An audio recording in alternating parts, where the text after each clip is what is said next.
Greetings, heathens and heretics, and welcome to another episode of In the Abyss. With myself and the former drummer, as seems to be most weeks at the moment. Yeah, I've moved in. Uh, just about literally just walked in the door after fighting with traffic for a couple of hours. So This is true. it's a triumph over adversity. This week we are joined by Mr. Daniel Wallenborg. Is that right? Did I get that right? Yeah, that's correct. Yeah, Yeah. that's good. Yeah, from the mighty Collapse. So a Mm. band that sort of hit my radar this earlier this year. So, we've been sort of chatting back and forth a little bit over the internet, and it seemed right to get you on to talk about Collapse a little bit. So, how are you, sir? Everything all good? Yeah, all is good here. Late in the evening and chatting with you guys, then going straight to work the night shift. So, I Oh, mean, wow. Really? yeah. What do you do? So What do you do? I'm a forklift lift operator at the DHL. Oh, you work for DHL. Interesting. I work in the same Yeah, industry. yeah, Yeah, we won't talk about that. No one's going to want. No one's going to. Well, you could argue yeah. that a forklift truck is heavy metal. You Well, know what I yeah, mean? It yeah. by its very nature. It's really heavy, but I don't know if it's. I can't listen to that much metal at work, Yeah. unfortunately. Well, yeah, Yeah, yeah. Health and safety. Yeah. yeah, yeah. You know Uh, how it is. Yeah. but you play guitar and your vocals in Collapse. And Yeah. like I said, I came across you guys earlier this year when you were announced for Masters of the Riff in Mm. 2026, which we'll talk about in a little bit. So I guess, for the majority of our listeners are UK based as well. So I guess tell us who Collapse are and what you're all about. Well, Collapse is a four-piece post-metal sludge, post-hardcore Mm. doomish metal band from the south of Sweden. We live in Helsingborg and Malmö. It's way down south and it's close to Denmark. We've been at it since 2018. The pandemic came and we Mhm. stuck with it. And, we released a two-song EP, if you want to call it like that. And Yeah. things really seemed to like take off a little bit. Mm. But because of the pandemic, we couldn't play live. So, I mean, up until now, we haven't done that many shows Okay. because all of the situations surrounding the pandemic with the venues closing and backlog of bands want to play and all that. Yeah, So it was. so we released that one and then I mean 2 years went by and we released Phantom Center on Trepanation Recordings from the UK. Hmm. And from the pandemic session to that, it really took off a little more, and we got mentions everywhere and or anywhere, and it the band name suddenly became something that people would recognize, and we took a little more serious is not the right word, but we saw the kind of potential of doing something more Right. Yeah. on the next level kind of Yeah. thing. Yeah. I think that it's interesting. The pandemic was an interesting period for bands. You know, just as you've said, it shut so many venues, or off the back of it, so many venues shut down. Live music took a long time to kind of wake up again. But creatively, I think a lot of bands talk about it as a really good period where they could focus on the music, songwriting. There was a lot of like interesting ways of people like sort of connecting on the internet. And it sounds like it was a similar period for you in terms of in terms of the creativity. Good music was being written. Yeah, we kind of got that fire burning under our asses to do something. We saw each other once in a once in a week in the rehearsal space, and Right. we didn't go very far. Writing in a space when you only have a couple of hours is basically impossible nowadays. So Yeah. we just went. We had to stay home and do riffs on the computer and piece things together, and that's how it was born in the pandemic session. We had never really played the songs in the rehearsal space before we released that one. So it Right. was kind of a project to do until things would be better with the COVID and stuff like that. Yeah. How did it So feel getting into a room after that, you know, writing separately and then hearing all of this come together in one space with you all playing? Yeah, it was a funny feeling for sure. And then doing the vocals like nobody heard them before. You know, when we practice, it's basically just the instruments, and we're trying to nail that part first, and then do vocals in the last stages when we have all the Right. arrangements and stuff like that. So it was a weird screaming and playing guitar again and doing all that and get into the mindset of doing this after Yeah. those two songs and trying to be a front man or whatever. It was kind of a weird situation again. I've Yeah. been doing other bands before, and I quit singing just to do the guitar because I didn't want to do both. Right. So So did it take much persuasion to get you back in like behind a microphone? only from myself, I think. Okay. I was practicing. I had the songs, and I went down. We could still go to the rehearsal space, but we couldn't be more than, let's say, 3 people. So I booked the rehearsal space myself and went down with my laptop and started to scream or sing the songs and practice and record myself just to get used to how I sound. Hmm. Yeah, so it was I mean, I was my worst critic. I knew I could do it, but it's been a while since I had something recorded with my vocals on it. Right. Yeah. I think it's often the way in music, you know, musicians, I think any artist would label themselves their own worst critic. Yeah, for sure. Mm. It's a weird thing being in a band, and people have to see you, or like Mhm. that before you get that level of confidence again to do it, and then Yeah.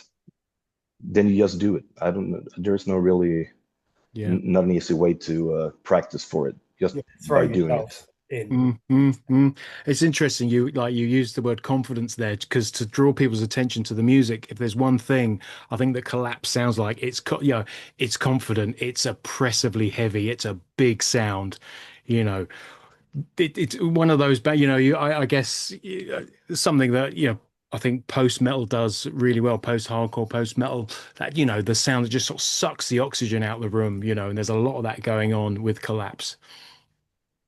Yeah, and that was not something we tried to aim for Hmm. in a sense. We just tried to make, like, I don't know how to explain it. We wanted to take down, uh, take the tempo down a little bit, and do something more, not so fast and technical. And we didn't have like post metal on our mind when we started Collapse in a sense, but we had the bands that we liked, and maybe we can do something like this, but in our own way.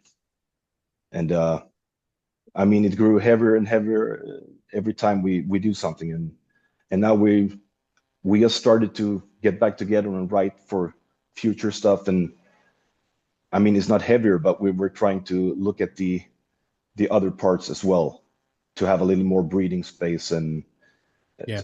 to so we can better combine the two elements Mm.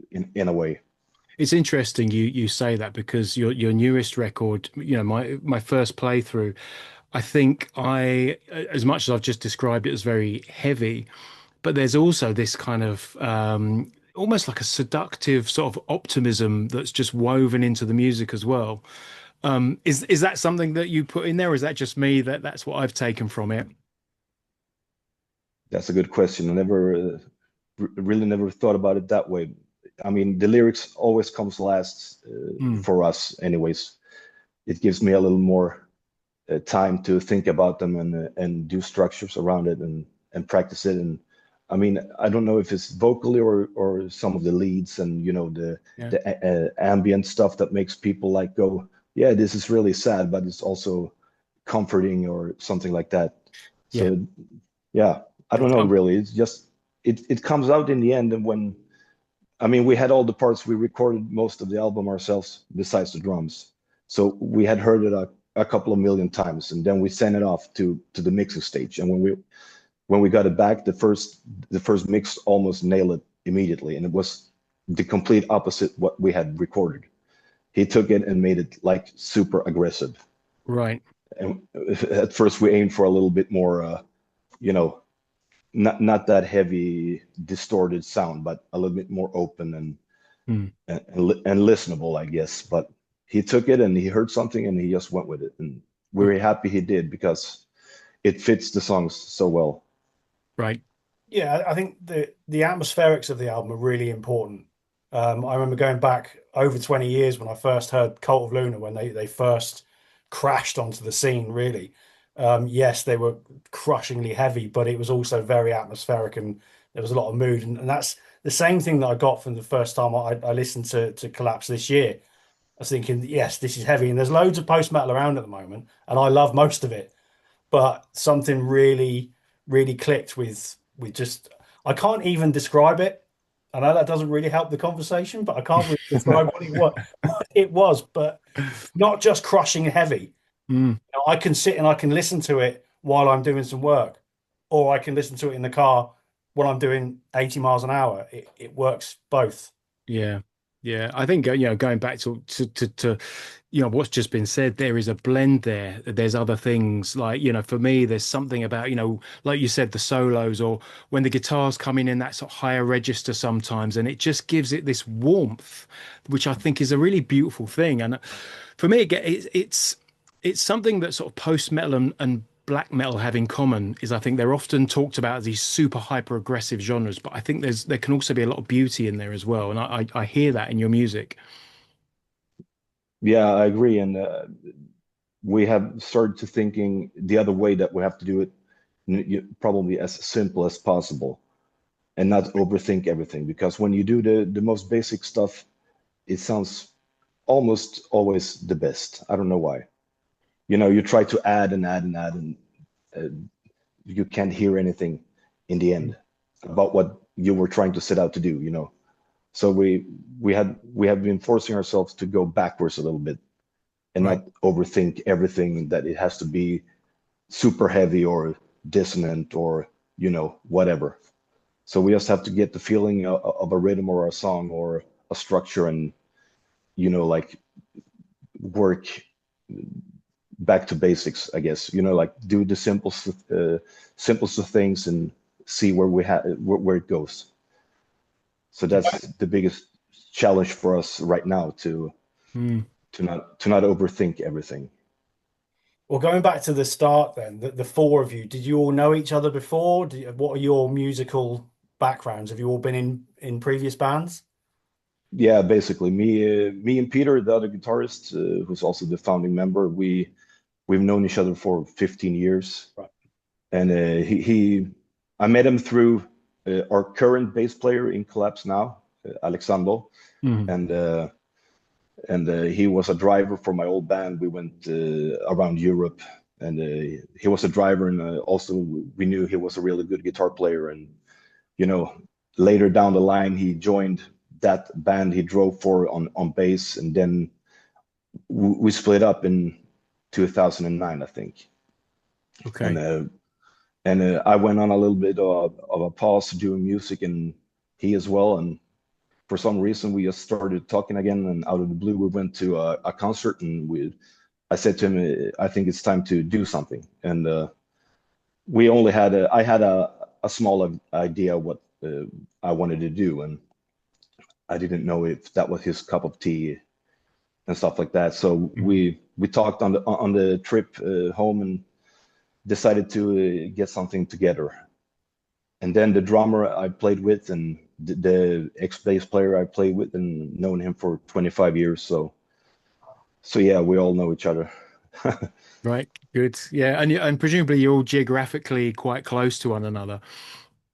Yeah, we're in a couple of miles, Right. from each other. I Yeah. live in Helsingborg, and some members live outside, but it's pretty close. It's like a 30-minute drive at the most.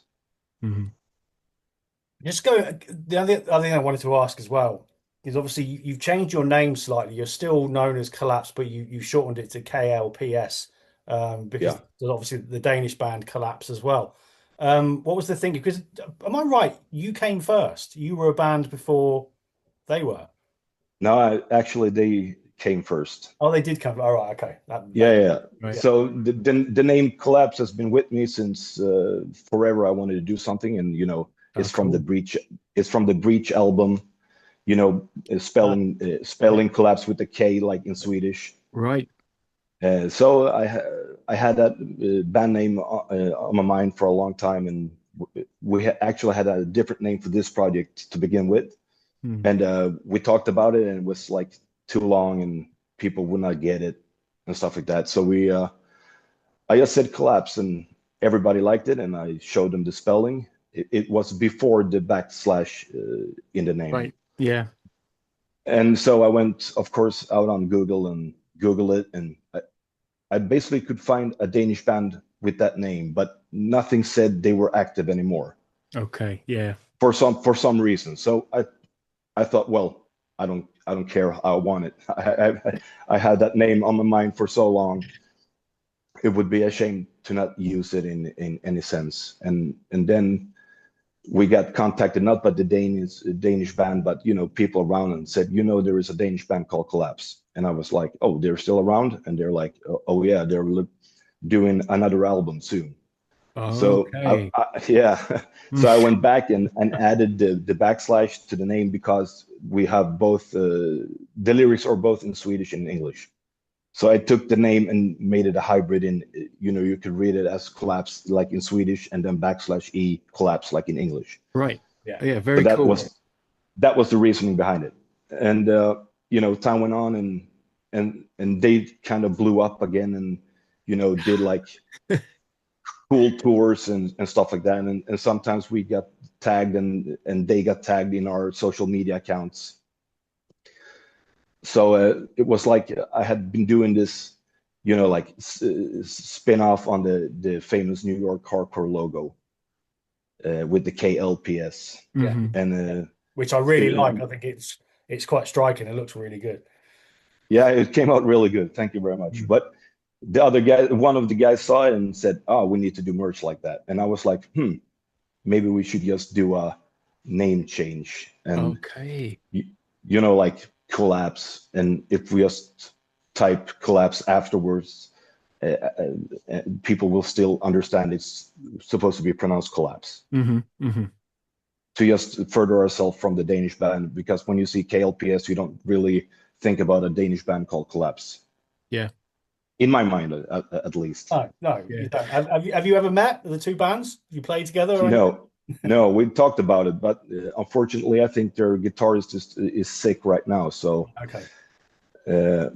I don't know what the future is for them, but I hope he has a speedy recovery. Of course, yeah, of course. But I think I like the initials. It kind of gives it's very sort of esoteric, which I think suits the music really, really well. So a sort of a completely appropriate move, really, as far as I can see.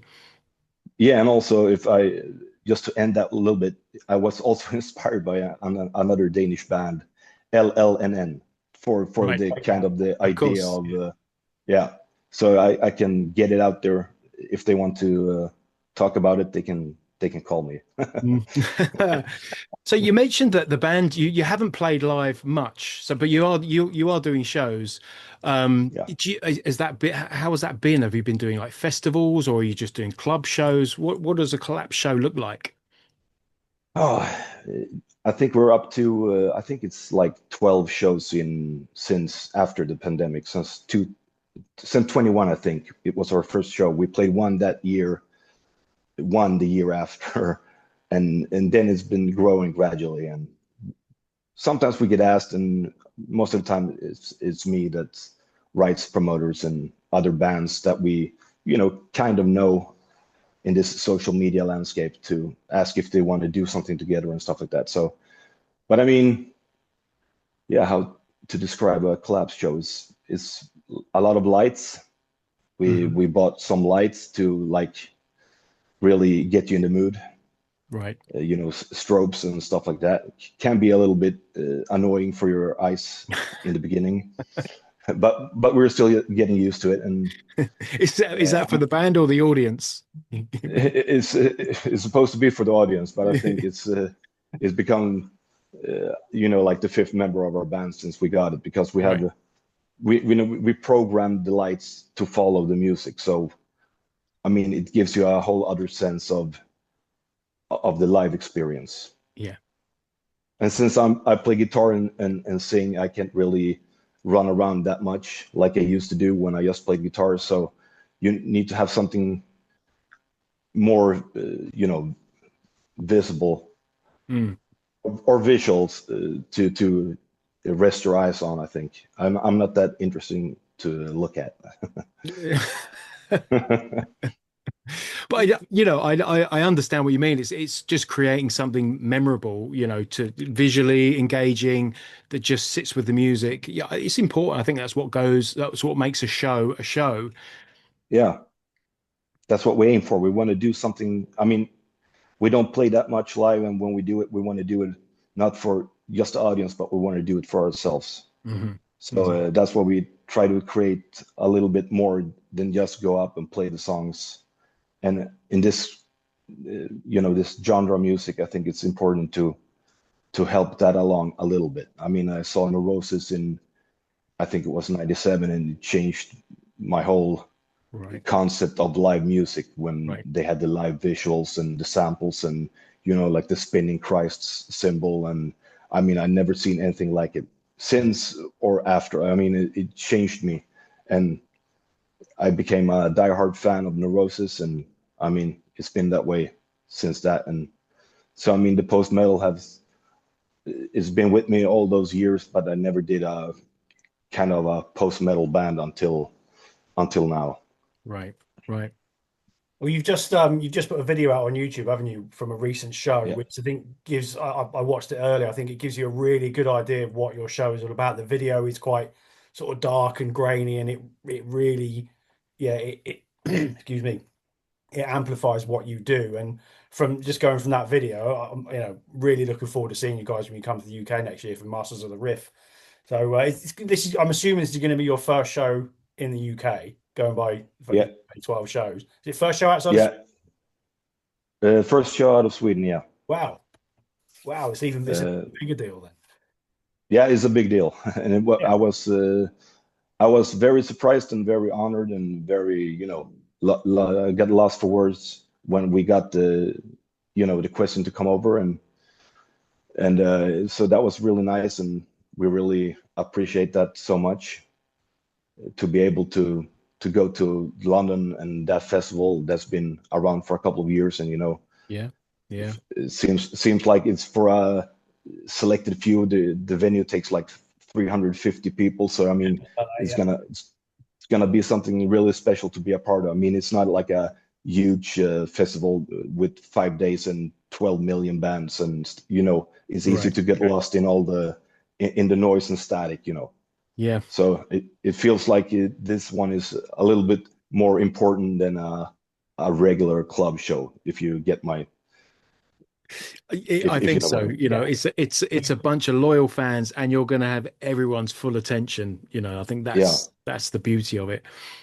Yeah, one stage, one room, so everybody's there. You're watching every single band, and but next year will be my first Masters of the Riff. I've not been before. I think you played one before, haven't you? A few years ago now, but I think it might have even been the first one, second one. I don't know, but Yeah, yeah, but but it's the growing event, and the lineup this year is just it's such a great mix of different takes on heavy music. It's not Mm, just doom stoner like yourselves, bands like The Grey.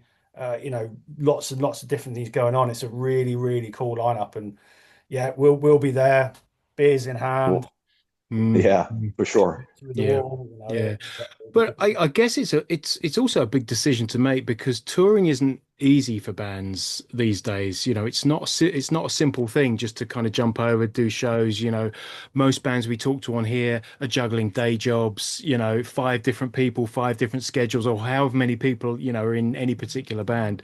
So you know to come over, we kind of appreciate that that's not necessarily an easy thing to do. No, it has its challenges for sure, but I mean, once we started talking about it, it was like, yeah, let's do it. I hope it's like in 2 weeks. You know, we were really getting ready to go, and everybody was on board, and we had a lot of there was a lot of months to plan it, and just to make sure that we could get off work. So it's for the weekend, and yeah, I can probably say it here because I don't care, but we're traveling 1 day earlier to do hopefully a show around Manchester or Leeds. But Very cool. It's not really booked yet. So, but I mean, that's the plan. So we're gonna do a weekend in the UK to try it out, and you know, like the Masters of the Rift being the big thing on the Saturday. So it's a case of like, watch this space. Yeah. So no venues are confirmed yet. No. Right. But I don't want to say too much, but it's gonna be a pretty cool lineup if everything goes like we want it to go. Right.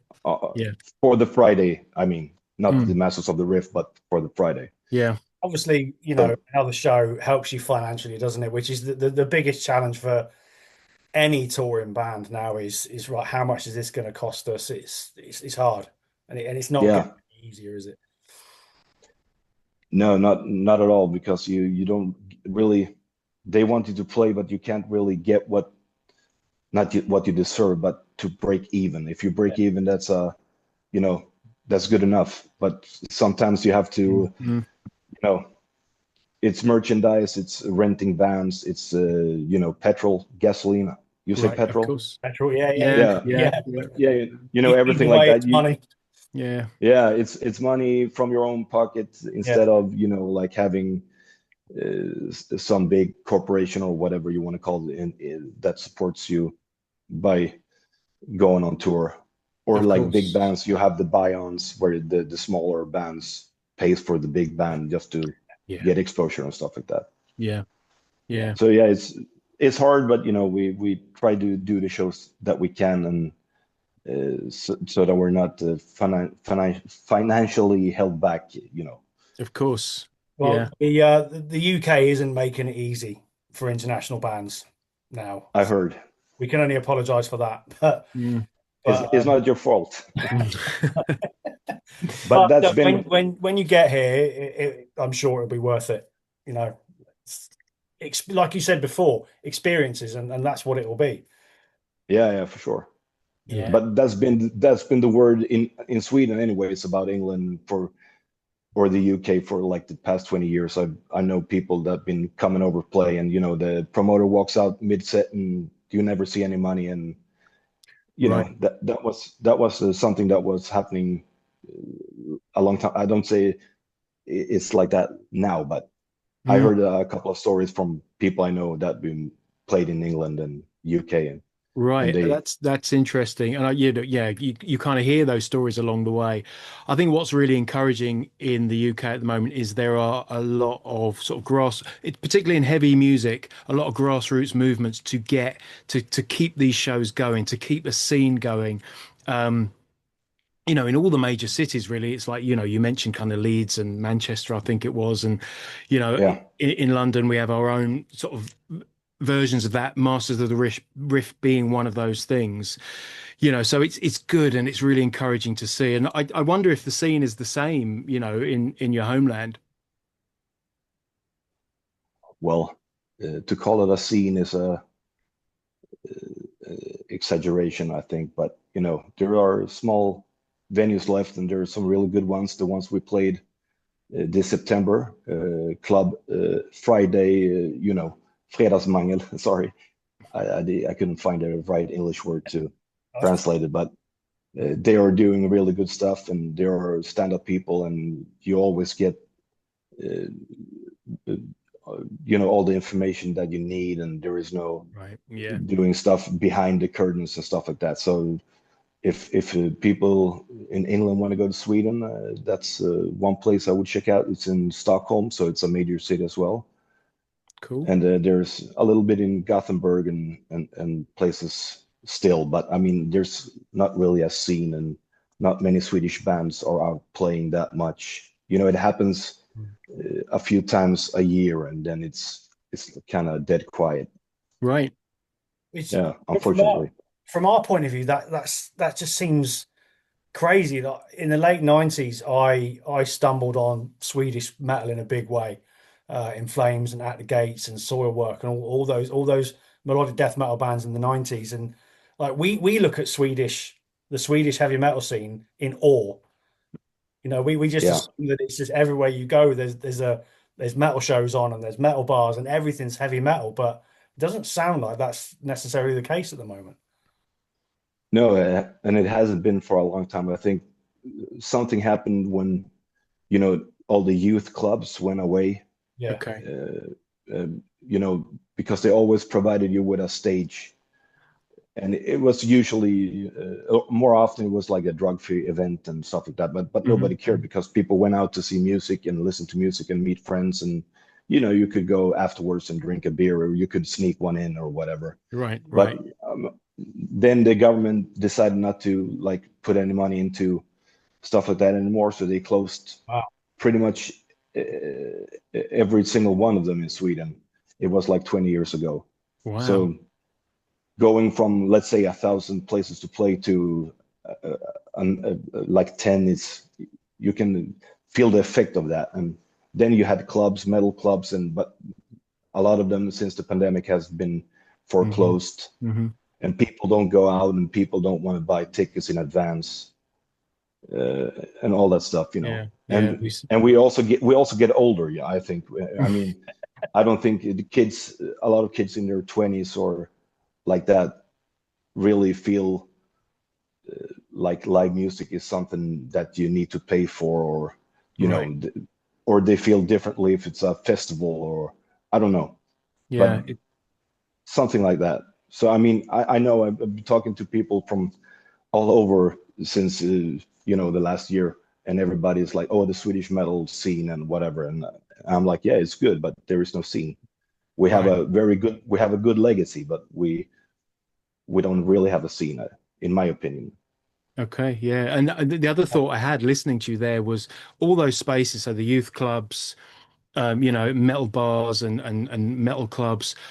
It's where people meet, it's where bands are formed. But if that's not Yeah, happening, then I guess people aren't meeting in the same way, not interacting. So it affects the amount of new bands, new music, new alliances, and things like that.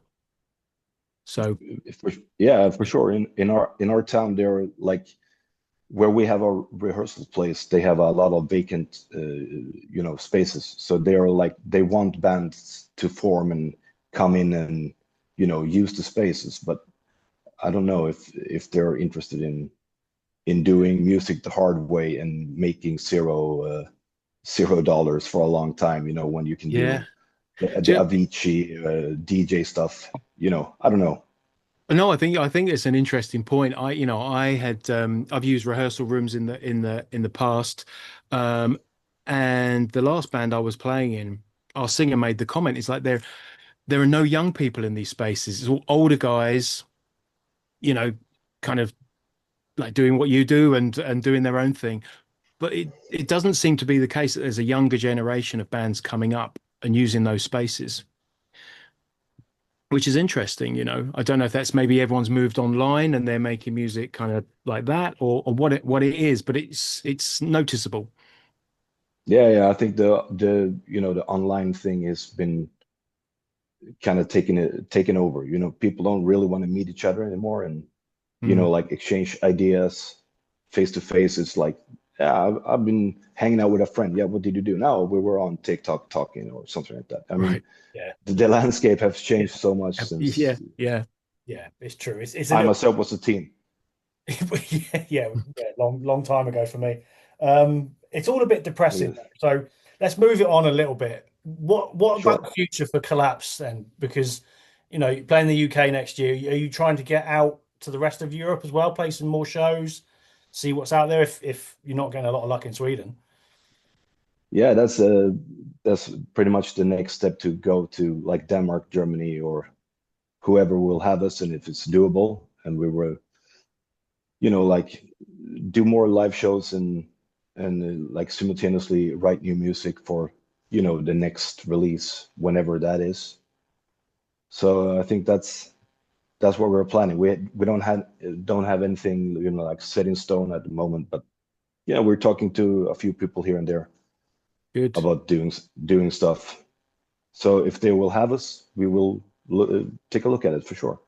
Yeah, and they absolutely should. I mean, your music would fit in some of the cool festivals, somewhere like Dunk and Roadburn and those kind of things that your music would fit perfectly in that Yeah. environment. So yeah, I don't see why not. More people need to hear what you do. That's what. Thank you. Thank you. Yeah, we try, but doing it on your doing, like bookings on your own, you don't get really far when there are corporations behind it. Like Dunk, or you never hear anything back. So Right. like every other artist that wants to do the next level, you need to get a booking agent. And I mean, they're only concerned about how many followers or, like monthly listeners you have on Spotify and, Okay. stuff like that. That's what. They think, Yeah. That's what rules now, isn't it? That's the first place people go. Right. How many listens have you got on Spotify? 10,000. Okay, that's Mm. we can work with that. If you're not at that number, it's almost like.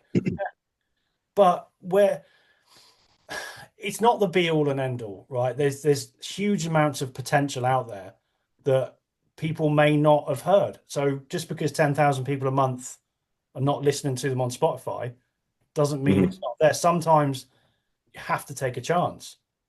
yeah, And a lot of the bands that we hear, some of the albums, every Friday when all these albums are being released, is bands we've never heard of, and you guys are one of them. And so that, the album came out on These Hands Melt, doesn't it? And there's another band I stumbled Mm. on this year called Noctambulist on the same label.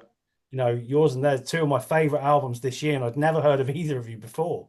It's out there, and people just need to go out there and find it and take a chance.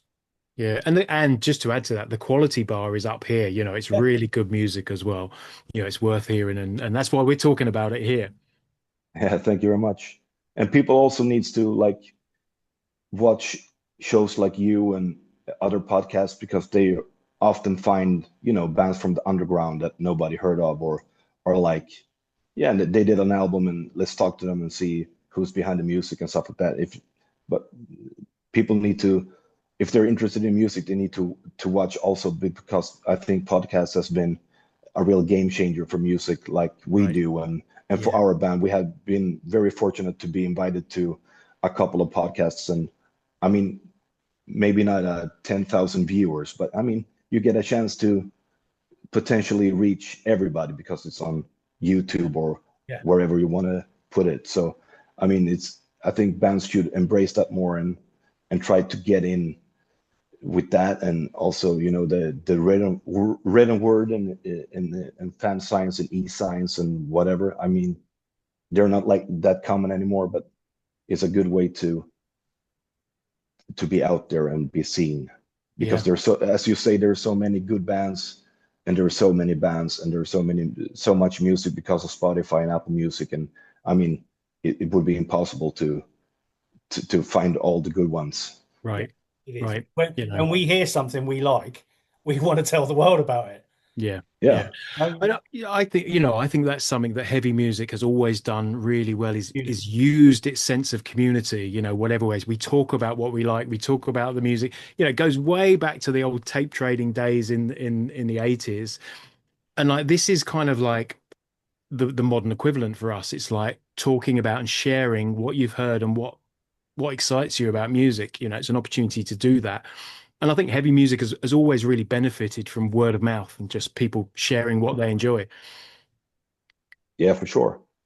I think, yeah, as I said, I think it's really important to have those outlets as well, and just bands doing music, because they will just get satisfied by listening to the album on Spotify or whatever, and maybe never go see them live, or maybe that band never get the opportunity to play live if nobody really knows about them. They can have 10,000 listeners, but maybe it's like 10 diehard fans anyways. Yeah, it's so true. It's so true. Right, before we let you go, since you have to go to work, tell people, where if you can get physical copies of the album, or, online and things like that. any tour dates, anything like that you want to share with people, the floor is yours. Yeah. First of all, thank you for taking the time and having this chat with me and talk about this little band called Collapse. It may be a little band, but it sounds huge. That's good. That's the way we like it. Tiny, not tiny people, but heavy music. Well, we're looking forward to Masters of the Riff, and as I said, the Friday on the day before, the first time we will go to the UK. So hopefully we can sort that out, and it's going to be a massive thing for us, and hopefully we can snowball it from there. Yeah. And if you want to listen, if you have Spotify, you can't find it anymore because it was taken down yesterday for artificial streaming. I don't know. Oh, okay. Yeah. Right. I don't know. Bandcamp, is that the best option? Once again, use Bandcamp instead? Yeah, Bandcamp is a better option. Apple Music is a better option, and I think there's it's on a couple of more. The physical copies, there's an vinyl. It's sold out at the moment, but there is word about a second pressing. I hope so, because I don't have a copy yet, so Yeah, we might have a couple in our rehearsal space, and yeah, we can. You can talk to me after if you want to get your hands on it. Let's talk. Yeah, definitely. Yeah. I mean, we're huge fans of like physical media. Joey and I, we both collect vinyl. We always pick up an album where we can, when we can. Yeah, and I try to buy music. It's support, isn't it? Buy music, buy t-shirts, all of these things that you can do when you're going to shows and seeing these bands. If you can afford it, buy a t-shirt, buy a record, buy a CD, buy a tape, buy a fucking patch. Everything is support, and that's what matters. And hopefully that makes your trip to the UK, worth the trip.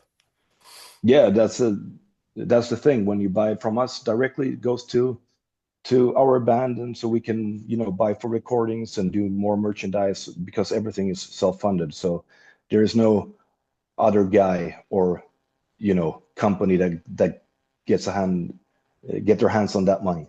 Yeah. So if they support us in that way, we can do cooler stuff, and we can hire graphic designers and like spread it out a little bit more and do cool stuff for special events and stuff like that. So that really helps us a lot. It's on Bandcamp. It's run by the label, but it helps him as well to put out music that nobody else puts out at the moment. I think he has a very diverse label, and he took a chance on us, so that says quite a lot, I think. And so go to Bandcamp and see if you find anything you like. Yeah, definitely go check it out. Well, I'll put links in the description below anyway, on YouTube and on Spotify and everywhere else. So that should make it easier. Look, thank you so much for coming on. It's been an absolute pleasure. And we will see you in a few months' time. We'll make sure we catch up on that weekend, and we'll have a beer, and we'll talk some more. So absolutely, I'm looking forward to that. Yeah, everybody go check out Collapse. Yeah, do it. Yeah, do it. Do as you're told. That's it for this week. Thanks for listening. Thanks for watching. We'll be back again in a week's time, probably. That's it. Stay metal. One more till next time. It's goodbye from him, and it's goodbye from me. Yeah. Cheers.